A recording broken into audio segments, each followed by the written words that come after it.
Hello everyone, मैं पांशु Jain paramedical विज्ञान में स्टूडेंट्स आप सबका स्वागत करता हूं। आज मैं पढ़ाऊंगा आपको ओवरी के बारे में। ओवरी क्या होता है, इसकी नेट में फिजियोलॉजी क्या होती है, स्ट्रक्चर कैसा होता है, फंक्शन क्या होता है, आपका ओजेनेसिस क्या होगा, फॉलिकुलोजेनेसिस क्या होगा। प्रॉपर एक एक स्टेप को हम अच्छे डिटेल में समझने वाले हैं आज के लेक्चर में। तो वीडियो को आप अब इसे लाइक कर देना, बहुत इन्फॉर्मेटिव वीडियो होगी आपके लिए। ठीक है, तो देखो ओवरी क्या होती है। ये जो होती है क्या होती है, इसको क्या बोलते हैं, हम ओवरी बोलते हैं।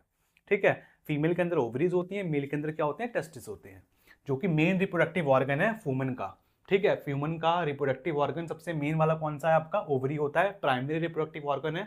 ठीक है, तो ओवरी को क्या बोलते हैं, फीमेल गोनैड्स बोलते हैं। गोनैड्स होते हैं बेसिकली। ठीक है, क्या है आपका बेसिकली ये गोनैड्स हैं। ठीक, गोनैड्स होते हैं, पेयर्ड होते हैं। पेयर्ड मतलब दो होते हैं, एक ये रहा, एक हमारा ये रहा। ठीक है, कहां पे पाए जाते हैं, पेल्विक कैविटी में मिलते हैं आपको। ठीक है, पेल्विक कैविटी में देखने को मिलेंगे। लेंथ होती है 2.5 से 3.5 सेंटीमीटर। इसकी विड्थ, मोटाई कितनी होगी, 2 सेंटीमीटर, और थिकनेस कितनी होती है, 1 सेंटीमीटर। ठीक है, इसका जो वेट होता है, वजन कितना होगा इसका, लगभग 4 से 8 ग्राम इसका वेट होता है। आपका जो बादाम होता है उसके साइज का आपका लगभग होगा ये। ठीक, और अटैचमेंट किसकी बात करें हम, तो मीजोवैरम और यूट्रो ओवेरियन लिगामेंट, दो इसके अटैचमेंट होती हैं। अभी आपको दिखाता हूं। इसमें आप ये चीज एक बार समझ लो ध्यान से कि ओवरी से आपका बेसिकली क्या रिलीज होता है, एग एग आपका क्या है, एग रिलीज करना है इसको, ओवम रिलीज करना है इसको। तो ओवरी जो होती है वो आपका दोनों इकट्ठे एग रिलीज नहीं करती। पहले महीने ये करेगी, ठीक है, अगले महीने ये करेगी, फिर अगली बार फिर ये करेगी, ये रुक जाएगी, फिर उसके बाद जब ये कर लेगी उसके बाद अगले महीने ये रुक जाएगी, फिर ये करेगी। ठीक है, तो एक एक करके ऑल्टरनेट आपके मंथ्स में ये एग रिलीज करते हैं। ठीक, तो देखो इसका अटैचमेंट दिखाता हूं आपको। अटैचमेंट बेसिकली क्या है, आपकी लिगामेंट्स है जो कि ओवरी को सपोर्ट दे रही हैं। ठीक, तो देखो ये आप देख रहे होगे स्ट्रक्चर, इसमें आप देखिए, ये सबसे पहले देखिए ब्रॉड लिगामेंट। ब्रॉड लिगामेंट के आपके 3 मेन पार्ट होती हैं। ठीक है, तो इसमें आपको जो मीजोवैरम है, ठीक है, मीजोवेरियम जो है ये आपका क्या होता है, बहुत इंपॉर्टेंट होता है आपके ओवरी के अंदर न्यूट्रिएंट्स पहुंचाने का काम। कि आपके बेसिकली क्या है, ब्लड वेसल्स से आएंगे न्यूट्रिएंट्स। ठीक है, तो वो कौन लेके आएगा, आपका मीजोवेरियम के थ्रू आपके ब्लड वेसल्स एंटर करती हैं आपकी ओवरी के अंदर। इसके अलावा आपका नर्व्स वगैरह जो होंगी वो सब की सब आपकी मीजोवेरियम से एंटर करती हैं आपके ओवरी के अंदर। ठीक है, इसके अलावा सपोर्ट और कौन देता है, यूट्रो ओवेरियन लिगामेंट। यूट्रो ओवेरिया, यूट्रो मतलब यूट्रस की बात हो रही है, ओवरी मतलब ओवरी की बात हो रही है। यूट्रस से ओवरी को ज्वाइन करने का काम करता है आपका ये लिगामेंट। ठीक है, एक तीसरा लिगामेंट और होता है, सस्पेंसरी लिगामेंट। ठीक है, ये भी होता है आपका लिगामेंट। तो ये 3 लिगामेंट्स क्या करते हैं, आपके ओवरी को बेसिकली सपोर्ट देते हैं। ठीक है, देख सकते हो आप। तो देखो जो आपका ओवरी है उसका आपको मैं ओवरऑल एक डायग्राम टाइप समझा देता हूं कि ओवरी देखो होता क्या है। तो ये देखो, सबसे पहले आप सबसे आउटर लेयर देख लो। सबसे आउटर लेयर, सबसे टॉप मोस्ट लेयर जो होती है किससे बनी होगी, आपकी जर्मिनल एपिथेलियम से बनी होगी। ठीक है, जर्मिनल एपिथेलियम से बनी होती है। इसी जर्मिनल एपिथेलियम के अंदर आपके आपके एग्स होते हैं, बेसिकली क्या होते हैं, ओगोनिया प्रेजेंट होती है इसी जर्मिनल एपिथेलियम के अंदर। ठीक है, इसी के जस्ट नीचे आपकी कौन सी लेयर होती है, आपकी ट्यूनिका एल्ब्यूजिनिया होती है। इसको क्या बोलते हैं, ट्यूनिका एल्ब्यूजिनिया। ठीक, अब इस ट्यूबिका एल्ब्यूजिनिया के अंदर आपका जो ओवरी है इसको हमने 2 भागों में बांट रखा है। ठीक, ये वाला जो एरिया होगा, ये वाला एरिया, ठीक, ये वाला एरिया क्या होगा, इसको क्या बोलेंगे हम, इसको बोलेंगे कॉर्टेक्स। ठीक है, इसको बोल दिया कॉर्टेक्स। और जो इसके अंदर वाला एरिया है, ये वाला एरिया, इसको क्या बोलते हैं हम, मेड्यूला। ठीक है, कॉर्टेक्स मेड्यूला आपके काफी सारे मैंने जितने स्ट्रक्चर्स बताए हैं आपको, फॉर एग्जांपल किडनी का हो गया, एड्रिनल ग्लैंड का हो गया, आपके कॉर्टेक्स मेडुला में डिवाइडेड होते हैं। ऐसे ही आपका ओवरी जो है वो भी आपका डिवाइडेड है कॉर्टेक्स और मेडुला में। ठीक है, ये जो कॉर्टेक्स वाला रीजन है इसके अंदर आपको क्या देखने को मिलता है, इसमें आपको देखने को मिलेगा स्ट्रोमा। ठीक है, इसमें क्या देखने को मिलता है, स्ट्रोमा बोलते हैं इसको हम। इसी स्ट्रोमा के अंदर क्या होता है, आपके जो उगोनिया है ना वो आपके मैच्योर होते हैं धीरे धीरे करके। आपका जो एग है वो मैच्योर भी तो होगा। तो आपके बेसिकली जो होता है एग आपका पूरा मैच्योर कहाँ पे होता है, इसी स्ट्रोमा के अंदर मैच्योर होता है, कॉर्टेक्स रीजन के अंदर मैच्योर होता है। ठीक है, और जो आपका मेडुला होता है, इसी मेडुला के अंदर आपका क्या होता है, ब्लड वेसल्स प्रेजेंट होती हैं। ठीक है, तो इस मेडुला के अंदर आपके क्या होंगी, ब्लड वेसल्स होंगी। ये हम ब्लड वेसल्स बना लेते हैं, ये आर्टरी हो गई, ये हमारी वेन हो गई। ठीक है। इस मेडुलर रीजन में आपकी ब्लड वेसल्स होती हैं, नर्व्स वगैरह होती हैं जो कि न्यूट्रिएंट्स वगैरह देती हैं हमारे ओवरी को। ठीक है, तो ये आपका ओवरऑल स्ट्रक्चर होता है आपका ओवरी का। ठीक है, सबसे टॉप मोस्ट लेयर है जर्मिनल एपिथेलियम, इसमें आपके ओगोनिया प्रेजेंट होते हैं। आप उसके नीचे आपकी ट्यूनिका एल्बुजिनिया प्रेजेंट होती है। उसके नीचे आप देखोगे ओवरी के हमारे दो पार्ट्स होते हैं, कॉर्टेक्स और मेडुला। कॉर्टेक्स में आपका स्ट्रोमा होता है जहां पे आपके सेल्स जो होते हैं, बेसिकली जो एग्स होते हैं वो मैच्योर होते हैं। ठीक है, फॉलिकल्स वगैरह बनते हैं। तो आप देखो ओवेरियन साइकिल, ओवेरियन साइकिल क्या होती है, सबसे इंपॉर्टेंट। ओवेरियन साइकिल में आपके दो चीजें आती हैं, पहला होता है आपका oogenesis और दूसरा आपका होता है फॉलिकुलोजेनेसिस। ठीक है, तो oogenesis फॉलिकुलोजेनेसिस ये दोनों जो चीजें होती हैं, ये तो दो आपके प्रोसेस हैं, ये दोनों के दोनों इंटर रिलेटेड है। ठीक है, सबसे पहले तो ये समझ लो oogenesis क्या होता है। oogenesis, ऊ मतलब oocyte मतलब एग की बात हो रही है, ओवम की बात हो रही है, उसका फॉर्मेशन उसको बोलते हैं oogenesis। ठीक है, और फॉलिकुलोजेनेसिस में क्या होगा, आपके जो फॉलिकल्स होते हैं उनका मैच्योरेशन कैसे हो रहा है, किस स्टेज में क्या हो रहा है। ठीक है, ये आपका होता है फॉलिकुलोजेनेसिस में। सब कुछ आपको दोनों को अच्छे से पढ़ाऊंगा मैं अभी। ठीक है, सबसे पहले देखो oogenesis। oogenesis क्या है, gametogenesis in female is called oogenesis। जैसे मेल्स में होता है गैमेटोजेनेसिस, गैमेट्स का फॉर्मेशन मतलब, गैमेटोजेनेसिस मतलब गैमेटो, जेनेसिस मतलब फॉर्मेशन। ठीक, गैमेट्स का फॉर्मेशन मेल्स में होता है आपका स्पर्मेटोजेनेसिस, फीमेल्स में क्या होगा आपका oogenesis। ठीक, इसमें क्या होगा, एग बनेगा, ओवम बनेगा। तो देखो आपका oogenesis है, इसकी भी आपकी तीन स्टेजेस हैं, बिफोर बर्थ, प्यूबर्टी पे और फर्टिलाइजेशन होने के बाद। ठीक, oogenesis की तीन फेजेस होती हैं। बर्थ से पहले मतलब कि जो बच्चा है अभी माँ के पेट में ही है, जो माँ के पेट में जो बच्चा है वो वुमन है। ठीक है, बच्चा है वो बेबी गर्ल है। ठीक, उस टाइम पे आपका क्या होगा, आफ्टर प्यूबर्टी, जब बच्ची 12 साल की हो गई, वुमेन जो है वो 12 ईयर्स की हो गई, जब उसमें मासिक चक्र चालू हुआ, हर महीने एग रिलीज होना चालू होगा। ठीक है, तब क्या होगा, तीसरा फेज क्या आता है, फर्टिलाइजेशन। जब उस वुमन को स्पर्म मिल जाता है, मेल का जो स्पर्म होता है वो मिल जाता है, तब क्या होता है। तो ये तीन फेजेस होते हैं oogenesis के, इस फेजेस के हिसाब से हम पढ़ेंगे उसको। ठीक है, तो सबसे पहले देखो बिफोर बर्थ फीटल डेवलपमेंट, अभी बच्चा माँ के पेट में ही है, बेबी गर्ल है। ठीक है, माँ के पेट में है, बेबी गर्ल है, बिफोर बर्थ है, जन्म भी नहीं हुआ उसका, उससे पहले देखो क्या क्या हो रहा है। प्रीमोर्डियल जर्म सेल्स फॉर्मेशन, सबसे पहले क्या होगा, प्रीमोर्डियल जर्म सेल्स की फॉर्मेशन होती है। During fetal life primordial germ cells in the ovary differentiate into oogonia through mitosis. तो oogonia क्या करते हैं, बेसिकली आपके माइटोसिस डिवीजन करके आपके बहुत सारे सेल्स बनाने लग जाते हैं। ठीक है, अब ये सेल्स बनाएंगे तो क्या होगा आपका जब ये सेल्स बनाएंगे तो आपका डिफरेंशिएशन भी होगा, सेल्स बनाने के बाद डिफरेंशिएशन होगा। At this stage they are called primary oocyte। तो जब ये बना लेते हैं, डिफरेंशिएट करके किस में बन जाते हैं ये आपके प्राइमरी oocytes में। ठीक है, माइटोसिस डिवीजन करते हैं, माइटोसिस डिवीजन करते करते नंबर बढ़ेगा इनका। ठीक, बहुत सारे होते हैं, जन्म से पहले तो आपके ये कितने होते हैं, आपके मिलियन में होते हैं, 1 से 2 मिलियन होते हैं। ठीक है, तो प्राइमरी oocytes की फॉर्म में सबसे पहले होते हैं। At this stage they are called primary oocytes and are surrounded by a layer of granulosa cells forming primordial follicle। तो देखो फॉलिकल क्या होता है, तो इसमें क्या होता है कि आपका जो सेल है मतलब ये oocyte है। ठीक है, ये आपका क्या है, oocyte है। इस oocyte के जस्ट साथ में क्या होगा, आपके कुछ सेल्स प्रेजेंट होते हैं। अकेले oocyte नहीं होगा, उसके साइड में क्या होंगे, थोड़े से सपोर्टिंग सेल्स होते हैं जिनको हम क्या बोलते हैं, ग्रैन्युलोसा बोलते हैं। ठीक है, ग्रैन्युलोसा सेल्स, ये लाल वाले क्या है हमारे ग्रैन्युलोसा सेल्स हैं। ठीक, ये क्या बनाते हैं हमारे प्रीमोर्डियल फॉलिकल। तो सबसे पहले जब 12 साल की एज हो जाएगी वुमन की, ठीक है, जब उसकी एग रिलीज करना चालू हो जाएगा तो प्रीमोर्डियल फॉलिकल के फॉर्म में होते हैं। ठीक है, प्रीमोर्डियल फॉलिकल के फॉर्म में, फिर वो मैच्योर धीरे धीरे करके होंगे, वो हम देखेंगे फॉलिकुलोजेनेसिस में। ओके, तो देखो प्राइमरी oocyte था।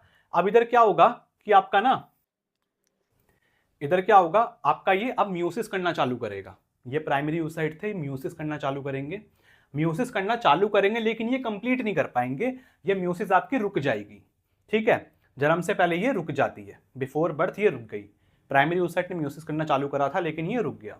ओगोनिया थे, माइटोसिस डिवीजन करा, डिफरेंशिएट हो गए, डिफरेंशिएट होकर सबसे पहले क्या बना लिए उन्होंने, प्राइमरी oocytes बना लिए। ठीक है, जिनको हम क्या बोलते हैं, प्रीमोर्डियल फॉलिकल बोलते हैं। ठीक, ये आपका म्यूसिस करना चालू करेंगे लेकिन ये रुक जाते हैं। ओके, अब इसके बाद क्या होगा, इस दौरान क्या होता है, नंबर ऑफ प्राइमरी oocytes, ध्यान समझ लेना, जन्म से पहले प्राइमरी oocyte के नंबर कितने होते हैं? लगभग 1 से 2 मिलियन बिफोर बर्थ, मतलब कि बर्थ के टाइम पे, at birth female has approximately 1 से 2 मिलियन प्राइमरी oocyte। ठीक है, तो 1 से 2 मिलियन प्राइमरी oocyte यानी कि 10 से 20 लाख oocytes होते हैं वुमन के पास। मैनी अंडरगो अल्ट्रेशिया लिविंग 3 से 4 लाख एट प्यूबर्टी। 10 मिलियन थे, 10 से 20 मिलियन, 10 से 20 लाख थे।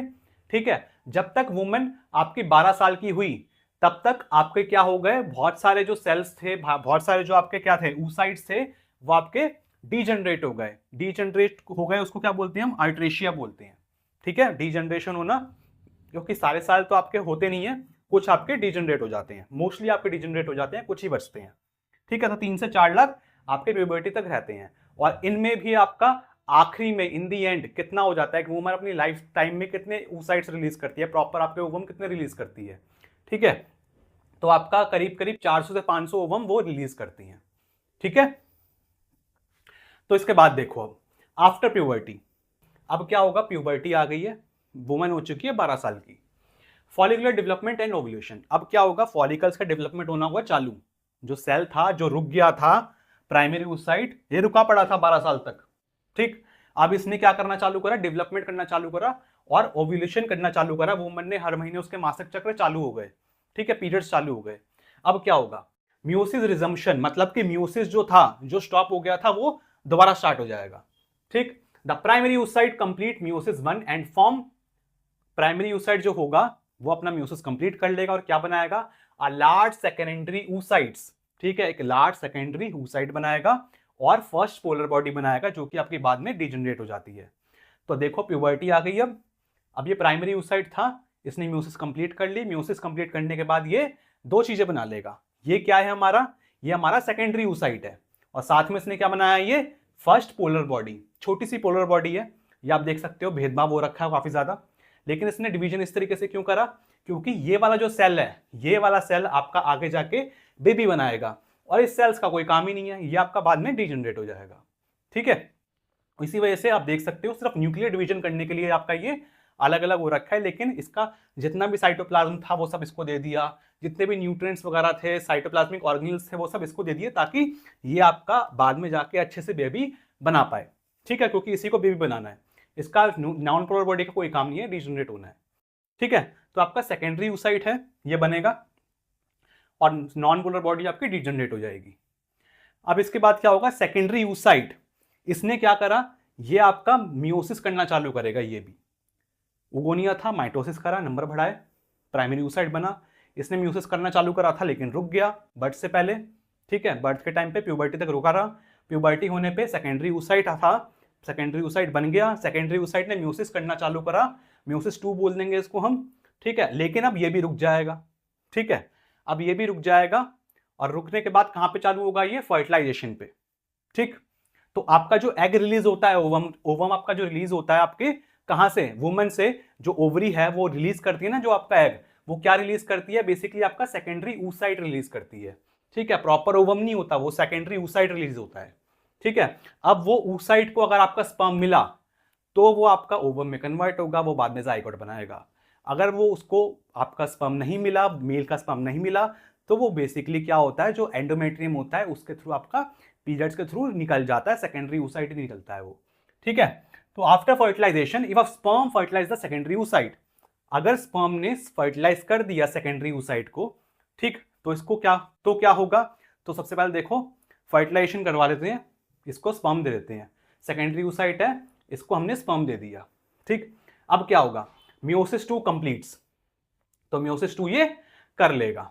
ठीक, फॉर्मिंग अ मैच्योर ओवम, तो क्या बनाएगा? एक मैच्योर ओवम बना लेगा, इसको क्या बोलेंगे? मैच्योर ओवम बोलेंगे। स्मॉल सेकेंडरी पोलर बॉडी, और दूसरी नॉन पोलर बॉडी आपकी बन जाएगी। ठीक है, फर्स्ट पोलर बॉडी, ये सेकंड पोलर बॉडी, ये आपकी बन जाएगी। कुछ जगह पे आप देखोगे कि इसकी भी डिवीजन दिखा रखी होती है, 1 2 3 आपको करके दिखा रखी होंगी पोलर बॉडीज।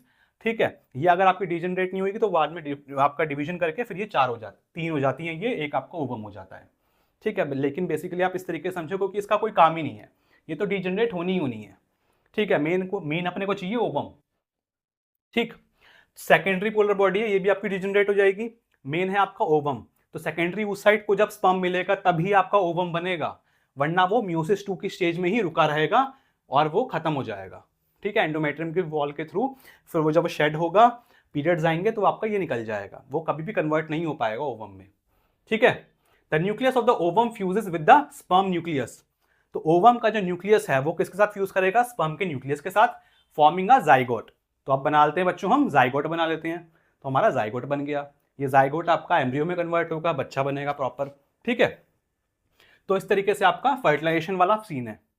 अगर बाय चांस फर्टिलाइजेशन नहीं हुआ, ठीक है, the fertilization does not occur, the secondary oocyte degenerates. Secondary oocyte जो है वो डीजनरेट हो जाएगा and is shed along with the uterine lining during menstruation. ठीक है, तो इस तरीके से आपके पूरा प्रोसेस होता है आपका oogenesis का। इसके बाद आप समझो अब फॉलिकुलोजेनेसिस। तो देखो फॉलिकुलोजेनेसिस क्या होता है? फॉलिक्यूलो मतलब फॉलिकल्स की बात हो रही है।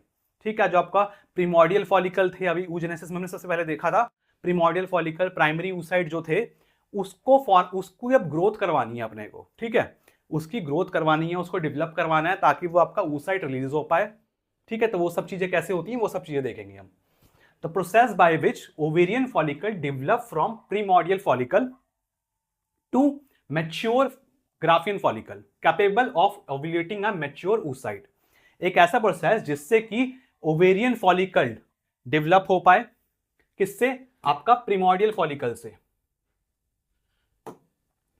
आपके प्रीमोर्डियल फॉलिकल किस में कन्वर्ट हो जाएगा? आपके ग्राफियन फॉलिकल में। ठीक है, और वो एक मैच्योर oocyte रिलीज कर पाए, जो कि कौन सा है? हमारा सेकेंडरी oocyte।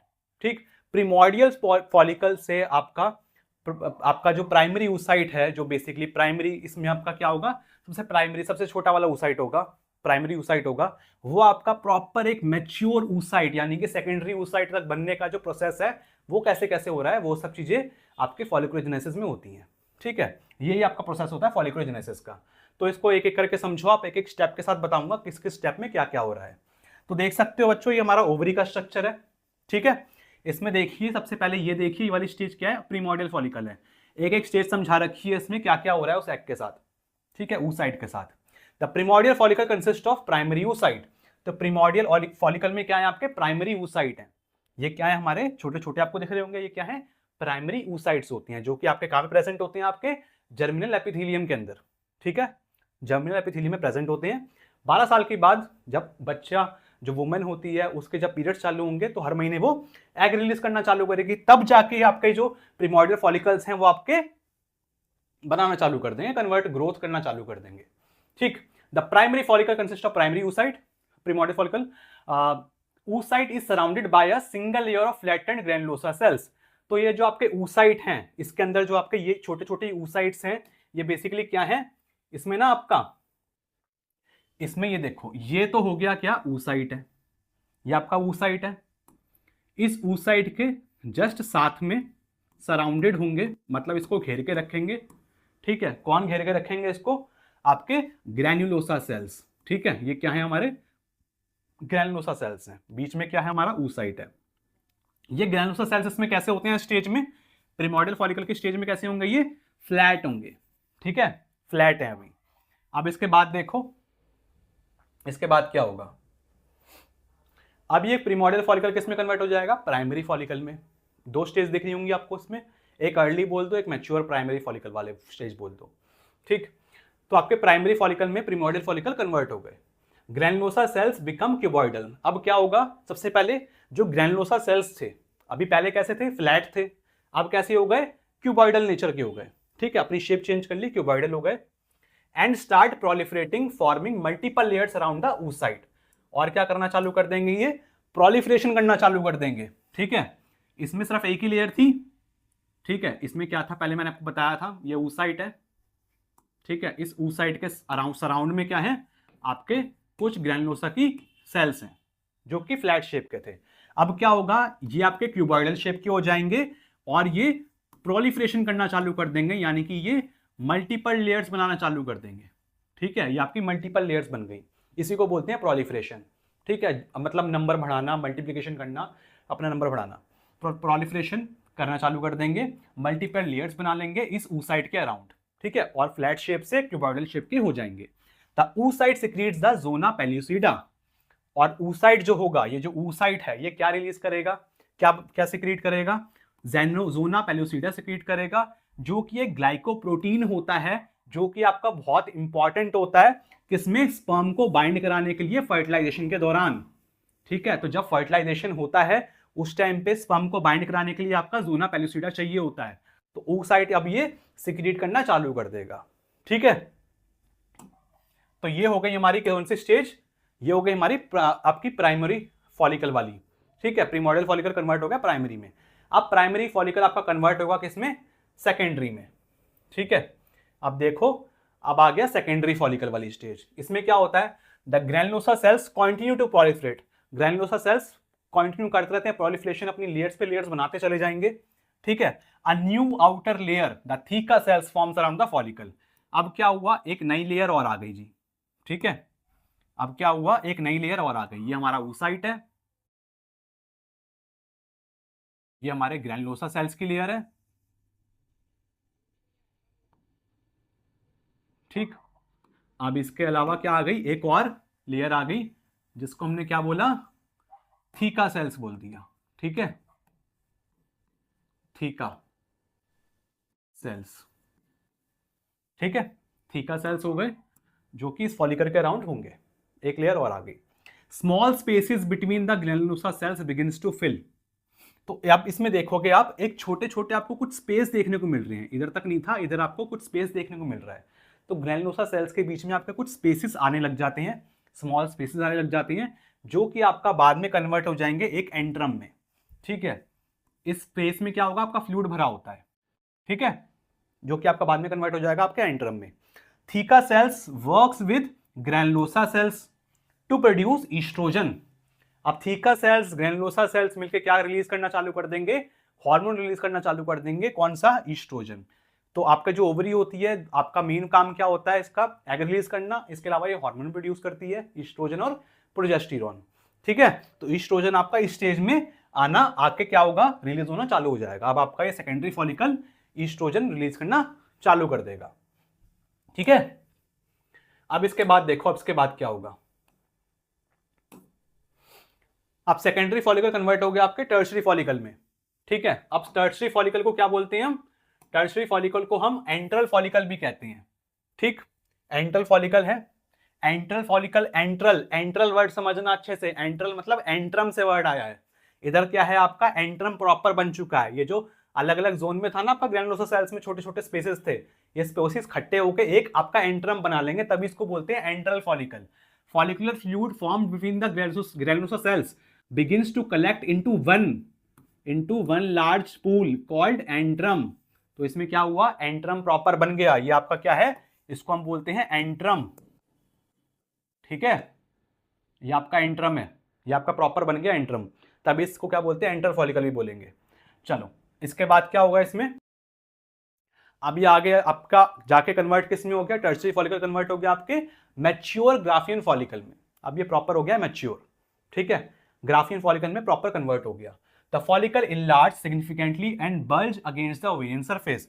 तो आपका जो फॉलिकल था धीरे धीरे करके क्या हो गया, प्रॉपर आपका मैच्योर हो गया है, और ये ओवरी की जो सरफेस है उसकी साइड में थोड़ा सा बल्ज हो रहा है, थोड़ा धकेला जा रहा है, इतना ज्यादा बड़ा हो गया है ये। The oocyte completes meiosis 1। oocyte जो है वो जो मियोसिस 1 कंप्लीट करती है वो इस स्टेज में कंप्लीट करती है। ठीक है, इस स्टेज में कंप्लीट करेगी, जो हमने oogenesis में देखा अभी, and forming a secondary oocyte। और क्या बनाती है, सेकेंडरी oocyte बनाती है। तो अब ये सेकेंडरी oocyte बनाएगा, ये जो oocyte है वो क्या बनेगा, सेकेंडरी oocyte बन जाएगा, and the first polar body, और इस टाइम पे फर्स्ट पोलर बॉडी बनती है, जो कि हमने अभी देखा था। The secondary oocyte is arrested in metaphase 2। Secondary oocyte भी आपका मियोसिस करना चालू करते हैं और मेटाफेज 2 में अटक जाएंगे। ठीक है, जब तक फर्टिलाइजेशन नहीं होगा। ठीक, ये हम oogenesis में भी देख चुके हैं। ठीक है, अब देखो एक चीज नोटिस करो आप, इधर कितने सारे सेल्स थे, इधर भी कितने सारे थे। अब धीरे धीरे जैसे बढ़ते गए आपके सेल्स, आपके कुछ ही बच गए, एक ही बच गया, आखिरी में आपका एक ही जो एग है वो ही रिलीज होगा। बाकी सबका क्या होता है, बाकी सब आपके अर्ट्रेशिया में चले जाते हैं, बाकी सब डिजनरेट हो जाते हैं। ठीक है, बाकी सब आपके डिजनरेट हो जाते हैं, याद रखना अच्छी चीज है। सारे एग्स रिलीज नहीं होते, वुमेन सिर्फ एक ही एग देती है, एक ही एग रिलीज करती है। ठीक, चलो जी, इसके बाद देखो आप, ग्राफियन फॉलिकल अब कन्वर्ट हो गया डिस्चार्जिन फॉलिकल में। अब क्या कर देगा, ये ओवरी की सरफेस पे धकेला गया था, धकेलने के बाद इसको ये एग को रिलीज कर देगा। ये आपका कौन सा एग रिलीज हुआ है, सेकेंडरी oocyte रिलीज हुआ है ये, ठीक है, प्रॉपर ओवम नहीं है ये। ओवम आपका प्रॉपर तक कब बनेगा, स्टेज कब कंप्लीट होगी इसकी, जब इसको स्पर्म मिलेगा। ठीक है, तो आपका ये oocyte है, ठीक है, सेकेंडरी oocyte है। ये आपका क्या है, डिस्चार्जिंग फॉलिकल है। ठीक है, ये क्या है आपका, डिस्चार्जिंग फॉलिकल है, डिस्चार्ज हो गया मतलब कि इसने आपका जो एग है उसको रिलीज कर दिया। Ovulation triggered by surge in luteinizing hormone. Ovulation कैसे होगा, आपका जो ल्यूटिनाइजिंग हार्मोन है, LH हार्मोन जो है वो आपका इस टाइम पे बिल्कुल पीक पे होता है। LH हार्मोन बिल्कुल आपका इस टाइम पे पीक पे होगा। ल्यूटिनाइजिंग हार्मोन जो आपके एंटीरियर पिट्यूटरी से निकल रहा है वो आपका इस टाइम पे बहुत ज्यादा हाई होता है। ठीक, उससे क्या होगा, आपका ओव्यूलेशन होगा, इसी को बोलते हैं ओव्यूलेशन। ओवरी से एग का निकलना, इसको क्या बोलते हैं हम, ओव्यूलेशन बोलते हैं। ठीक है, ये होगा। Mature Graafian follicle ruptures releasing the secondary oocyte। Mature Graafian follicle rupture हुआ, सेकेंडरी oocyte रिलीज हुआ, और ये सेकेंडरी oocyte जो रिलीज हुआ है ये, इसको कौन ले लेगा, ये जाएगा फैलोपियन ट्यूब में। फैलोपियन ट्यूब की जो फिमरे हैं वो इसको उठा लेंगे, कैप्चर कर लेंगे, और फैलोपियन ट्यूब से जाएगा, फिर आपका जाएगा। अब उसके बाद उसको स्पर्म मिले ना मिले वो बात का सीन है। ठीक, अब इसके बाद देखो, अब ये तो चला गया, इसका तो हो गया काम। अब ये जो पार्ट है, ये जो बच गया, अब इसका क्या होगा, ये आपका कन्वर्ट हो जाएगा किसमें, कॉर्पस ल्यूटियम में। ठीक है, ये आपका कन्वर्ट हो जाएगा किसमें, कॉर्पस ल्यूटियम में। अर्ली स्टेज है ये, प्रॉपर आपका कॉर्पस ल्यूटियम बन चुका है।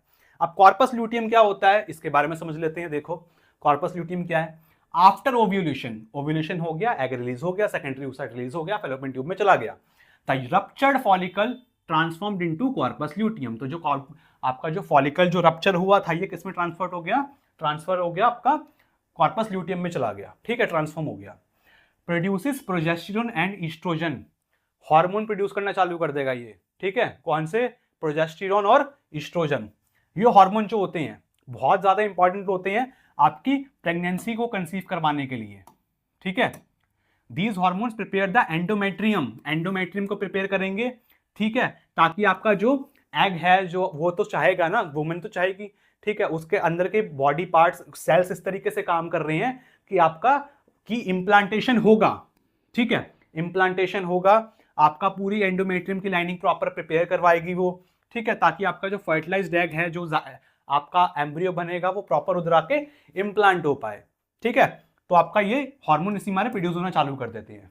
ठीक है, जो कि आपका कौन प्रोड्यूस करवाता है, कॉर्पस ल्यूटियम प्रोड्यूस करवाता है। ठीक, अब क्या होगा, इसमें एक सीन है। अब अगर आपका स्पर्म उसको मिला था सेकेंडरी oocyte को, तब क्या होगा, अगर स्पर्म उसको नहीं मिला तब क्या होगा। तो इसमें देखो सिनेरियो एक, if fertilization occur, if fertilization does not occur. तो देखो क्या है, फर्टिलाइजेशन होगा तो क्या होगा, फर्टिलाइजेशन नहीं होगा तो क्या होगा। The corpus luteum remain functional, अगर फर्टिलाइजेशन होता है तो क्या होगा, कॉर्पस ल्यूटियम ऐसा ही रहेगा, और support with the help, support करेगा, सपोर्ट किसकी सपोर्ट से, आपका human chorionic gonadotrophin HCG, beta HCG। Pregnancy की किट देखना कभी, उसके पीछे देखना, उस पर लिखा होगा बीटा HCG। ठीक है, वो भी टेस्ट से होता है, जो कि आपका कौन रिलीज करता है, आपका एम्ब्रियो रिलीज करता है। जो बच्चा डेवलप हो रहा है उससे सिक्रीट होता है, वो इसको सपोर्ट करेगा कॉर्पस ल्यूटियम को कि फंक्शनल रहे वो।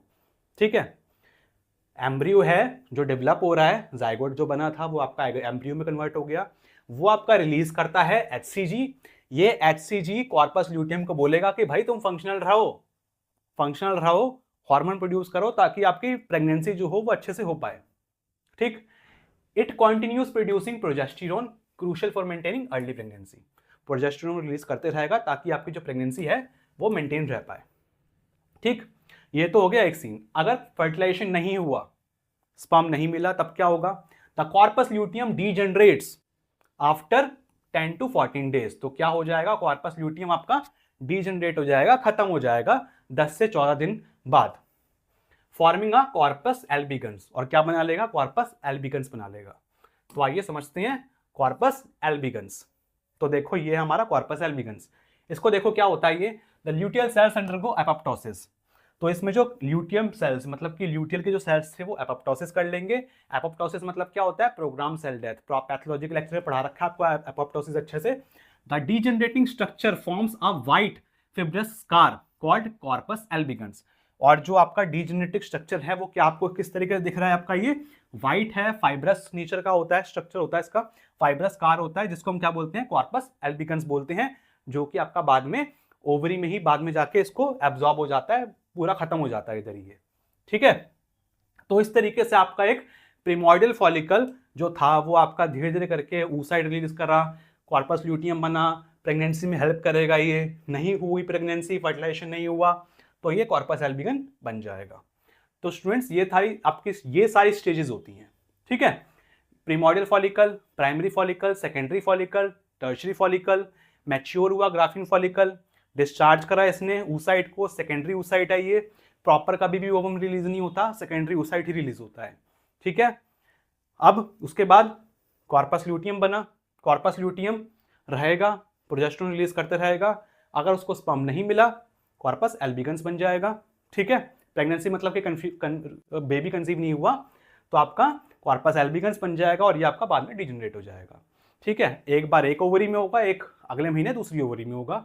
ठीक है, फिर उससे अगले महीने अगली ओवरी, पहली वाली ओवरी में दोबारा होगा। अल्टरनेट ओवरीज काम करती है। तो स्टूडेंट्स ये था हमारा आज का लेक्चर आपके ओवरी के बारे में, ओवरी का स्ट्रक्चर कैसा होता है, फंक्शन क्या होता है, एनाटॉमी फिजियोलॉजी क्या होती है। वीडियो दोस्तों अगर आपको अच्छी लगी हो तो वीडियो को लाइक करना, चैनल पर अगर पहली बार तो चैनल को सब्सक्राइब कर लो, और मिलते हैं बहुत जल्दी नेक्स्ट वीडियो में। तब तक के लिए बाय बाय।